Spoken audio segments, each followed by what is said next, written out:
SLID Master YouTube channel එකත් එක්ක තුලා වෙනවා හැමෝම සාදරයෙන් පිළිගන්නවා. ඉතින් අද වීඩියෝ එකකින් මම කතා කරන්න බලාපොරොත්තු වෙන්නේ 2024 ජනවාරි වල ඉඳන් මේ රජය විසින් අරන් ආපු අලුත් නීතියක් වෙන අවුරුදු 18 වැඩි සියලු දෙනාටම TIN number හේවත් Tax Identification Number එකක් තියෙන්න ඕනි කියන දේ පිළිබඳව අපි මේ වැඩේ කරගන්නේ කොහොමද?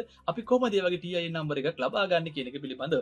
ඉතින් මෙන්න මේ වැඩේ කරගන්න නම් ඔයා ආදායම් පොත් දෙපාර්තමේන්තුවේ රෙජිස්ටර් වෙලා මේ TIN number එක ලබා ගැනීම අවශ්‍යතාවය තියෙනවා. ඉතින් මේ TIN number එක ලබා ගත්තා කියලාම ඔයා බදු ගෙවන්න ඕන කියලා දෙයක් නැහැ. ඉතින් මෙතනදී එයාලා කියනවා ඔයාගේ මාසික ආදායම රුපියල් ලක්ෂයට වඩා වැඩි නම් එහෙම නැත්නම් ඔයාගේ වාර්ෂික ආදායම ලක්ෂ 12ට වඩා වැඩි නම් තමයි බදු ගෙවන්න සිද්ධ වෙන්නේ කියලා. කොහොම නමුත් අවුරුදු 10 වැඩි සියලු දෙනාට මේ TIN number එක ලබා ගන්න නම් සිද්ධ වෙනවා. ඉතින් අපි බලමු මේ TIN number එක අපි ලබා ගන්නේ කොහොමද කියලා. ඉතින් මේක කරන්න පුළුවන් ක්‍රම දෙකක් තියෙනවා. එකක් තමයි ඔයාලට පුළුවන් දේශීය ආදායම් පොත් දෙපාර්තමේන්තුවට ගිහිල්ලා එයාලගේ ඇප්ලිකේෂන් එකක් අරගෙන මේක රෙජිස්ටර් වෙන්න.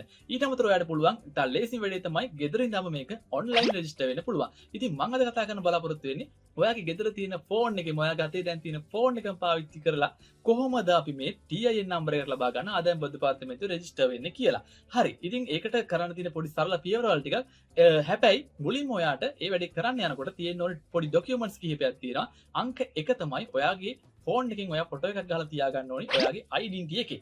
ඊට අමතරව ඔයාගේ identity එකේ තියෙන address එකේ නෙවෙයි නම් දැන් ඔයා ඉන්නේ. ඒ කියන්නේ address එක ඔයාගේ වෙනස් වෙලා තියෙනවා නම් ඔයාට සිද්ධ වෙනවා ඔයාගේ පදිංචිය තහවුරු කරන්න light bill එකක්, වතුර bill එකක් හෝ bank statement එකක් වගේ දේවල් භාවිතා කරන්න.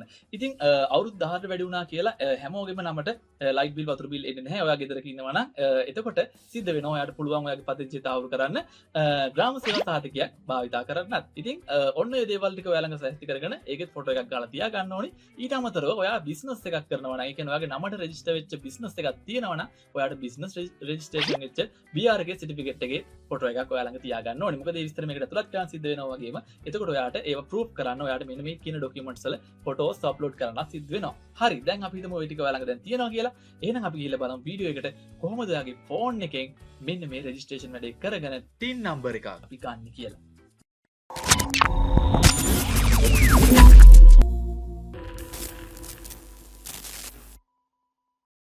ඔයා මුලින්ම කරන්න ඕනි ඔයාගේ ෆෝන් එකේ වෙබ් බ්‍රවුසර් එකක් මෙන්න මේ විදිහට ඕපන් කරගෙන දේශීය ආදායම් දෙපාර්තමේන්තුවේ වෙබ් අඩවියට යන එක.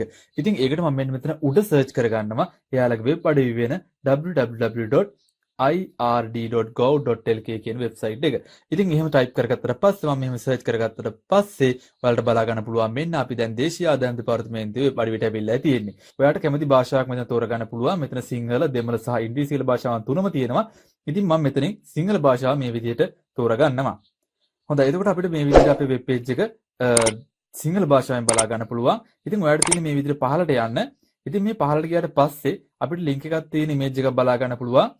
සේවාවන් කියලා. මම මෙන්න මේක උඩ මේ විදිහට ටච් කරගන්නවා. ඉතින් මේ විදිහට ටච් කරගත්තට පස්සේ අපිට මෙන්න මේ විදිහේ සේවාවන් කිහිපයක් මෙතන බලා ගන්න පුළුවන්. ඉතින් ඔයා මෙතනින් තෝරගන්න ඕනි සේවා වෙත පිවිසුම කියන එක. ඉතින් මේක උඩ මේ විදිහට මම ටච් කරගන්නවා. ඉතින් මේ විදිහට අපිට ඊළඟ page එක load වෙනවා බලා ගන්න පුළුවන්. ඉතින් මෙන්න මෙතනදී ඔයාලට කරන්න තියෙන්නේ මෙන්න මෙතන තියෙන option කිහිපයෙන් පළවෙනි option එක වෙන බදු ගෙවන්නා ලියාපදිංචිය මත click කරන්න තමයි තියෙන්නේ. ඉතින් බදු ගෙවන්න කුලස ලියාපදිංචි වීමට සහ බදු ගෙවන්න හඳුනා ගැනීමේ TIN හෙවත් TIN අංකය ලබා ගැනීමට මෙන්න මෙතන තමයි ඔයා ටච් කරන්න ඕනේ. ඉතින් එතන මම මෙන්න මේ විදිහට ටච් කරගත්තට පස්සේ TIN එකට apply කරන්න ඕනි. ඇප්ලිකේෂන් ෆෝම් එක මේ විදිහට මගේ ෆෝන් එක ඕපන් වෙලා තියෙනවා. මම සිංහල භාෂාව තෝරගත්තට මේ ඇප්ලිකේෂන් ෆෝම් එක නම් තියෙන ඉංග්‍රීසි භාෂාවෙන්. මොකද තවමත් එහෙම සිංහල භාෂාවෙන් මේ ඇප්ලිකේෂන් ෆෝම් එක අපිට ලබා දීලා නැහැ. 2024 ජනවාරි වෙනකොටත් මේක ඉංග්‍රීසි භාෂාවෙන් තමයි තියෙන්නේ. මම දන්නේ නැහැ ඉදිරියේදී මේක වෙනස් වෙයිද කියන්නේ. කොහොම නමුත් අපි ඉංග්‍රීසි භාෂාවෙන් මේක පුරවගෙන යමු. ඉතින් මෙන්න මෙතන මුලදීම අපිට තෝරන්න තියෙනවා registration type එක මොකක්ද කියලා. මේකට ටච් කරාට පස්සේ registration types කිහිපයක් පෙන්නනවා. මම අද ඔයාලට කියලා දෙන්න යන්නේ සාමාන්‍ය පුද්ගලයෙක් විදිහට මේකට කොහොමද අපි රෙජිස්ටර් වෙන්නේ කියලා. ඉතින් අන්න ඒකට මම මෙතන individual local කියන type තෝරගන්නවා. ඉතින් individual local කියන type එක තෝරගත්තට පස්සේ මෙන්න මේ විදිහට සම්පූර්ණ application එක open වුණාට බලා ගන්න පුළුවන්. ඉතින් මම මේ වෙනකොට මගේ ID number එක TIN එකක් apply කරලා තියෙන නිසා ඔයාලටද කියලා දෙන්න මම වෙන කෙනෙක්ගේ details තමයි භාවිතා කරන්නේ.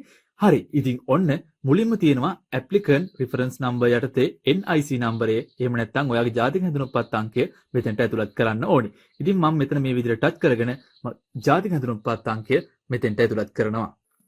ඉතින් මෙන්න මෙතන දෙවෙනියට තියෙනවා full name of the applicant කියලා option එකක්.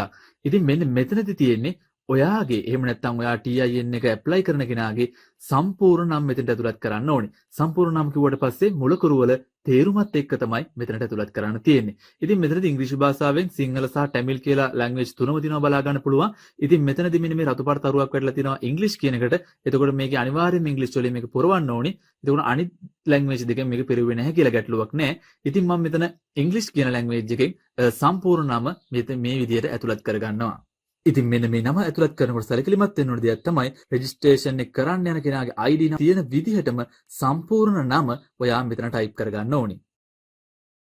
ඉතින් පහළට ගියාම ඊළඟට තියෙන ඔප්ෂන් එකේ තියෙන බලා ගන්න පුළුවන් name with initial කියලා. ඔන්න ඔතනදී අපිට තියෙනවා මෙන්න මෙතන ඔප්ෂන් එකක් ඉස්සෙල්ලාම initials එක නම ඇතුළත් කරන කලින් තෝරන්න.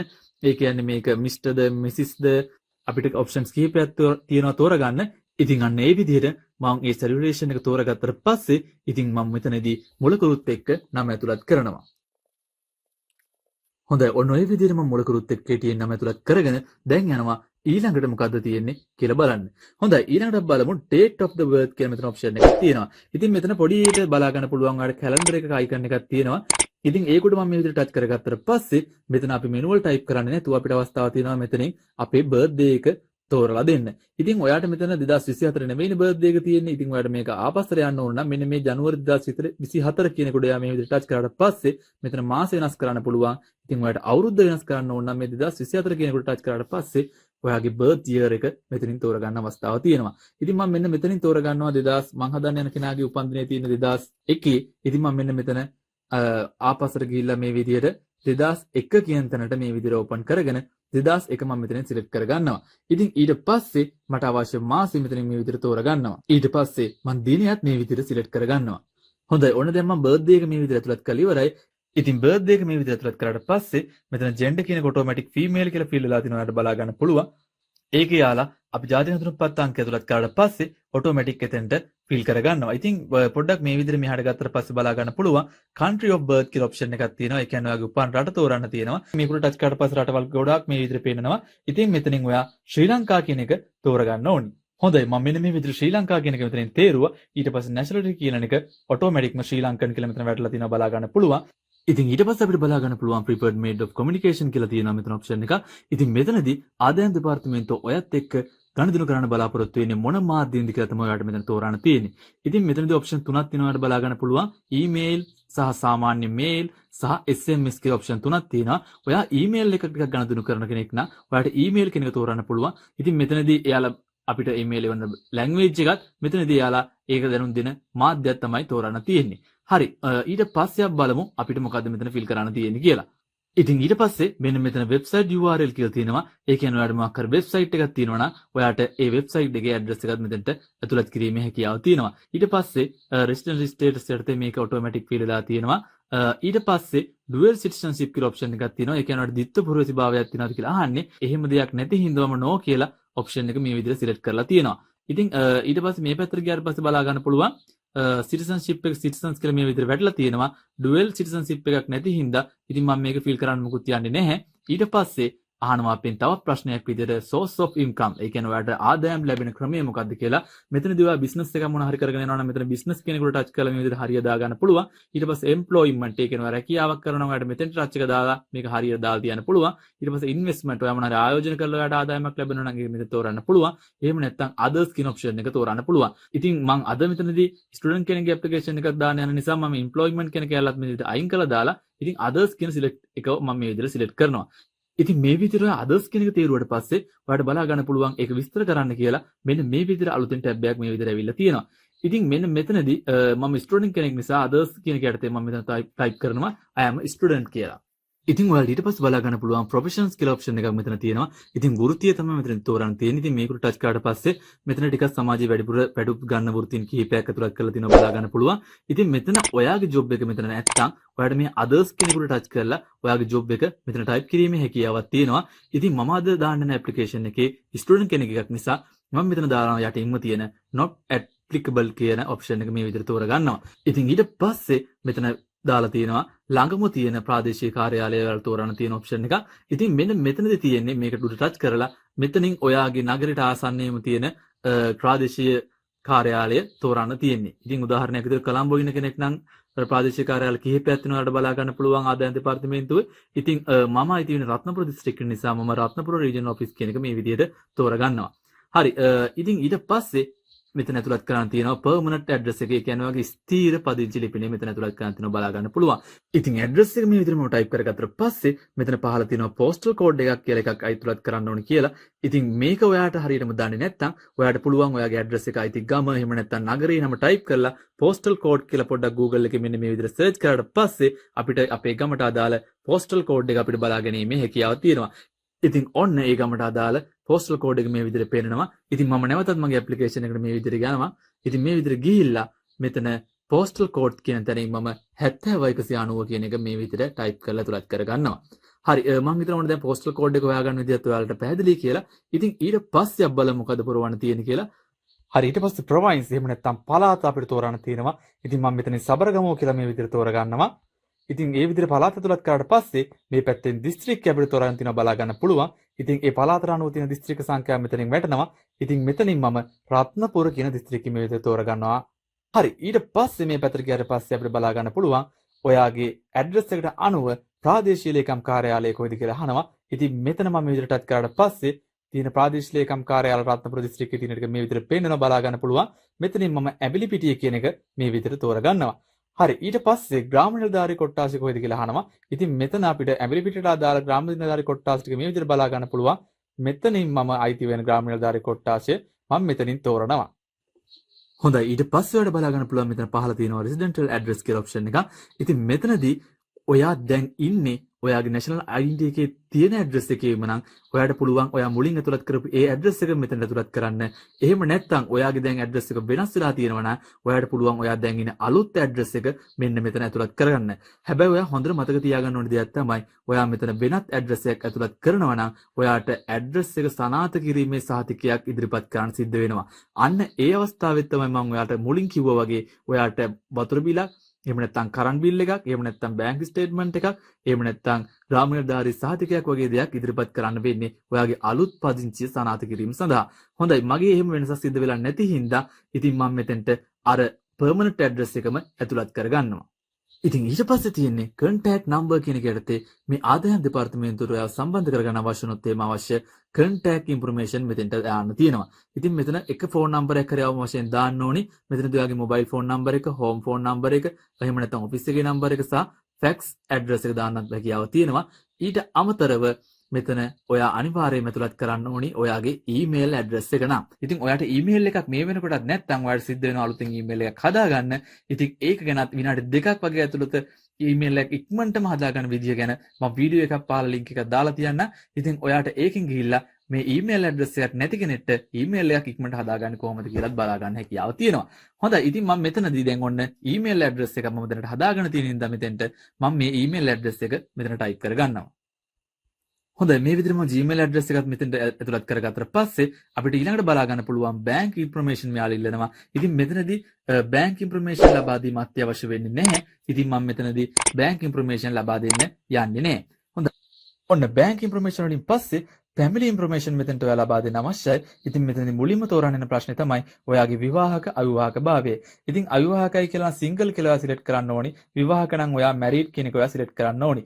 ඉතින් ඔයා married කියන එක සිලෙක්ට් කරොත් එහෙම ඔයා විවාහ වෙලා ඉන්න කෙනාගේ නම මේ විදිහට මෙතන ඇතුළත් කරන්න එනවා. ඊට පස්සේ එයාගේ NIC නම්බර් එක ඇතුළත් කරන්න එනවා. ඊට පස්සේ එයාට TIN නම්බර් එකක් තියෙනවා නම් මේ වෙනකොටත් ඔයාට මෙතනදී ඒක ඇතුළත් කරන්න පුළුවන්. එහෙම එකක් නැතිනම් ඒක ඇතුළත් කරන්න ඕනි නැහැ. ඉතින් ඒක අත්‍යවශ්‍ය වෙන්නේ නැහැ. හැබැයි එයාගේ නම ඇතුළත් කරන එක නම් අත්‍යවශ්‍ය වෙනවා. ඊට පස්සේ විවාහක කෙනෙක්ට නම් ඔයාගේ දරුවෝ ඉන්නවා නම් මේ add child කෙනෙකුට ටච් කරලා ඉතින් ඔයාට දරුවන්ගේ විස්තරත් මේකට ඇතුළත් කිරීමේ හැකියාව තියෙනවා. ඉතින් මෙතනදී එයාගේ ඊට පස්සේ දරුවන්ගේ නම් ඊට පස්සේ ජෙන්ඩර් එක වගේ විස්තර මෙතනදී ඇතුළත් කිරීමේ අවස්ථාව තියෙනවා. ඉතින් මම මෙතනදී අද යන්නේ සිංගල් කියන එක තෝරලා ස්ටුඩන්ට් කෙනෙක්ගේ account එකක් හදන්න යන නිසා මම මේ මැරිඩ් කෙනෙක්ගේ තියෙන ඇප්ලිකේෂන් එකේ කොටස් ටික දැන් පුරවන්න යන්නේ නැහැ. හොඳයි ඊට පස්සේ අපිට එතනින් පහළට යන්න පුළුවන්. මෙන්න මෙතනදී ඊළඟට තියෙනවා බලා ගන්න පුළුවන් ඔයාට ඉන්ඩිවිජුවල් බිස්නස් කියලා. ඒ කියන්නේ ඔයාගේ නමට රෙජිස්ටර් කර බිස්නස් එකක් තියෙනවා නම් ඔයාට පුළුවන් මෙන්න මෙතනදී මෙන්න මේ ඇඩ් බිස්නස් කෙනෙකුට ටච් කරලා ඒ බිස්නස් එක පිළිබඳව විස්තර ලබා දෙන්න මෙන්න මේ ඇප්ලිකේෂන් එක ෆිල් කරලා. ඊට පස්සේ මෙතන තියෙන අපිට බලා ගන්න පුළුවන් supporting documents කියලා option එක. ඉතින් මෙන්න මෙතනදී තමයි ඔයාට ඔයාගේ identity numbers, ඔයාගේ utility bills වල photos, ඒ වගේම business registration වල photos වගේ දේවල් apply කරන්න. එහෙම නැත්නම් මේකට add කරන්න තියෙන්නේ. ඉතින් මෙතනදී document type කියන එක අපිට වෙනස් කිරීමේ හැකියාවක් නැහැ. supporting document කියලා තියෙන්නේ. ඉතින් sub document type එක යටතේ අපිට තෝරන්න පුළුවන් අපි මොකේ ෆොටෝ එකක්ද අප්ලෝඩ් කරන්න යන්නේ කියලා. ඉතින් මම මෙතනදී national identity card එකේ photos upload කරන්න යන නිසා මම මෙතන national identity card කියන එක මේ විදිහට තෝර ගන්නවා. ඊට පස්සේ මෙතන තියෙනවා select file කියලා බටන් එක. මේක උඩ මේ විදිහට ටච් කරන්න ඕනේ. ඉතින් මෙතනින් ඔයාලට files වලට ගිහිල්ලා ඔයාලට හැකියාව තියෙනවා national ID එකේ photos මෙතනට upload කරන්න. ඉතින් අපිට අවස්ථාව තියෙන එකපාරකට එක ෆොටෝ එකයි මේ විදිහට ටච් කරලා select කරන්න. ඉතින් මම මේ විදිහට ෆොටෝ එකක් ටච් කරලා select කරලා මේ විදිහට select කියලා දෙනවා. ඉතින් ඔන්න මේ විදිහට එක ෆොටෝ එකක් ඇඩ් වුණා බලා ගන්න පුළුවන්. ඔයා තව ෆොටෝ එකක් ඇඩ් කරන්න යනවා නම් ආයෙත් මේ national identity card කියන එකම select කරලා select file කියන එකට touch කරලා ඉතින් නැවතත් මම files වෙත යනවා. files වලට ගිහිල්ලා මේ මගේ identity card එකේ පිටිපස්ස පැත්තේ තියෙන පින්තූරයත් මේ විදිහට select කරලා upload කරනවා. මේ application එකේ පහළම හරිය අපිට බලා ගන්න පුළුවන් මෙන්න මේ විදිහට ප්‍රශ්නයක් අහලා තියෙනවා purpose of registration. ඒ කියන්නේ ඇයි ඔයා මේ විදිහට මෙතන application එකක් දාලා මේක register වෙන්නේ කියලා. ඉතින් අපි එතන තෝරන්න ඕනේ tax purpose කියන option එක මෙතනින් තෝර ගන්න ඕනේ. ඉතින් next කියන එකට මේ විදිහට touch කර ගන්නවා. හොඳයි එහෙනම් ඔයා කලින් මම කියලා දුන්න විදිහට application එක හරියටම විස්තර ටික ඇතුළත් කරා නම් කිසිම ගැටලුවක් නැතුව මෙන්න මේ page එකට ඔයා load වෙනවා බලා ගන්න පුළුවන්. ඉතින් මෙතනදී කරන්න තියෙන්නේ ඔයා අර දීපු විස්තර ටික හරියටම ඇතුළත් වෙලා තියෙනවද කියලා මෙතනදී ඔයාලට check කරගන්න තමයි තියෙන්නේ. ඉතින් මේ ඇතුළත් කරලා තියෙන තොරතුරු ටික කිසි ගැටලුවක් නැතිනම් ඔයාලට මෙතන page එකේ පහළටම ගියාට පස්සේ මේ ටික නිවැරදි කියලා තහවුරු කරන්න තියෙනවා. ඉතින් නැවත සැරයක් මේ apply කරපු කෙනාගේ නම ඇතුළත් කරන්න තියෙනවා, යාගේ තනතුර ඇතුළත් කරන්න තියෙනවා සහ contact number එක ඇතුළත් කරන්න තියෙනවා. ඉතින් name of the applicant කියන තැනද මම මෙතන නම මේ විදිහට type කරගන්නවා. ඉතින් මේ විදිහට නම type කරගෙන ඊට පස්සේ මෙතන තනතුර ඇතුළත් කරන්න තියෙනවා. ඉතින් මේ TIN number එක මම මේ apply කරන්නේ student කෙනෙක් නිසා මෙතන මම එයාගේ designation එකට student කියලා මේ විදිහට type කරගන්නවා. ඉතින් ඊට පස්සේ මම මේ application එක පුරවද්දි දුන්න contact number එකම මෙතෙන්ටත් මේ විදිහට type කරගන්නවා. ඉතින් මෙන්න මේ විදිහේ විස්තර ටික ඇතුළත් කරගත්තට පස්සේ මෙතන පොඩි ටෙක්ස්ට් එකක් පෙන්නනවා. ඉතින් මෙන්න මේ ටෙක්ස්ට් එකේ තියෙන දේ මෙන්න මෙතන ඔයා ටයිප් කරන්න සිද්ධ වෙනවා. ඇප්ලිකේෂන් එක පුරවන වෙලාවට මෙතන තියෙන වචනේ බලලා ඔයාට මෙතන ටයිප් කරන්න තමයි තියෙන්නේ. මේක මම හොඳට මතක තියාගන්න simple capital ඒ විදිහටම ඔයා ටයිප් කරන්න ඕනි. මෙතන පහළට ගියාට පස්සේ තියෙන ඔයාලට බලා ගන්න පුළුවන් submit කියලා option එකක්. ඔයාලට තියෙන මෙන්න මේ submit කියන එකට ටච් කරන්න. ඔන්න දැන් මගේ ඇප්ලිකේෂන් එක සාර්ථකව සබ්මිට් වෙලා ඉවරයි. ඉතින් මෙන්න මෙතනදී ඔයාලට බලා ගන්න පුළුවන් මෙන්න මේ වගේ page එකක් අපේ ෆෝන් එකට load වෙලා තියෙනවා. applicant reference number කියලා වගේ NIC number එක මේ විදිහට. ඒ වගේම apply කරපු කෙනාගේ නම අනුව ඉතින් මේ නමත් මේ විදිහට වැටලා තිනවා ඔයාලට බලා ගන්න පුළුවන්. ඉතින් අපි අන්තිමට දීපු details අනුව මේ විදිහට මේක fill වෙලා තියෙනවා වගේම අන්තිමට තියෙනවා මෙතන successfully transmission කියලා වැටලා acknowledgement number එකක් දීලා තියෙනවා සහ ඔයා මේක apply කරපු date එකත් මේ විදිහට වැටලා තියෙනවා.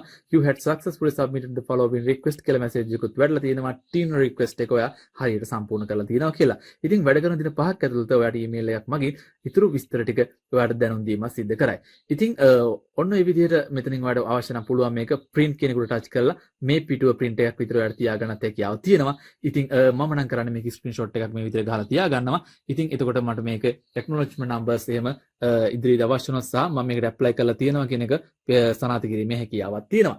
ඉතින් මම හිතනවා ඔයාලට මම මේ කියලා දීපු දේවලුත් එක්ක TIN number එක එහෙම නැත්නම් tax identification number එක ඔයාගේ smartphone එකෙම කොහොමද apply කරන්න කියලා ඔයාලට පැහැදිලි වෙන්නද කියලා. ඉතින් ඔයාලට මේ වීඩියෝ එක හොඳයි කියලා හිතනවා නම් වීඩියෝ එකට like එකක් දාන්නත් අමතක කරන්න එපා. ඒ වගේම මේ වගේ ගොඩක් වීඩියෝස් මම ඉදිරියට කරන්න බලාපොරොත්තු වෙනවා IT සම්බන්ධ දේවල්. ඉතින් මගේ channel එක subscribe කරන්නත් අමතක කරන්න එපා. පල්ලෙහා තියෙන subscribe කියන බටන් එකට touch කරලා ඉතින් ඔයාලට පුළුවන් මගේ channel එක subscribe කරන්නත්. ඒ වගේම මේ TIN number එක හදාගන්න තීරණ නැති කෙනෙක් ඉන්නවනම් එයාලට මේ වීඩියෝ එක ෂෙයා කරන්නත් අමතක කරන්න එපා. ඉතින් හැමෝටම සුබ දවසක්. අලුත් වීඩියෝ එකකින් නැවත දවසක් හමු වෙමු.